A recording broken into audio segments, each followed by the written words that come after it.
4 ఎకరాలు మిర్చి వేసి 5 లక్షలు పెట్టుబడి పెట్టిన. ఒక అతను చెప్తే సోలార్ లైట్లని తెచ్చిపెట్టినామండి.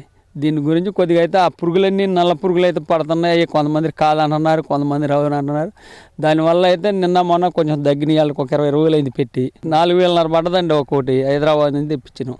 ఈ నల్లి వల్లే పెట్టాలనుకున్నాం, తెచ్చినాం, పెట్టినాం, పెడుతున్నాం. ఆ పురుగులు అయితే పడుతున్నాయి కానీ నిన్న మొన్న కొంచెం దాంట్లో పట్టడం తగ్గిపోయినాయి. పొలానికి 5 లక్షల రూపాయలు పెట్టుబడి పెట్టిందండి 4 ఎకరాలకి. కొద్దిగా పర్వాలేదు అనిపిస్తుంది నాకైతే. కొన్ని పూల్లోనైతే ఆ పురుగు లేదు. ఈ తల్లి పురుగు అయితే పోతుంది కానీ శాస్త్రవేత్తలు కూడా అది కాదంటున్నారు. నాకైతే అదే అని ఆలోచన మీద ఉంటున్నాను నేనైతే. రెండు తెచ్చినామండి. అది 4 తెమ్మన్నారు కానీ 2 ఎకరానికి ఒకటి పెట్టమంటే మా దగ్గర స్తోమత లేక 2 తెచ్చినాం. పై మందు కింద మందు అసలు ఆపేసినాం. పై మందులు కొద్దిగా 4 రోజులకి 5 రోజులకి కొమ్మాలు కొడుతున్నాం. కొంతమంది వచ్చిన వాళ్ళు ఏమన్నారంటే రోజు 2,000 రూపాయలు మందు కొట్టినా ఆ పురుగు పడదు, సావదని అట్టా చెబుతున్నారు. అసలు ఏది నమ్మాలో నమ్మకూడదు మాకే తెలియట్లేదు.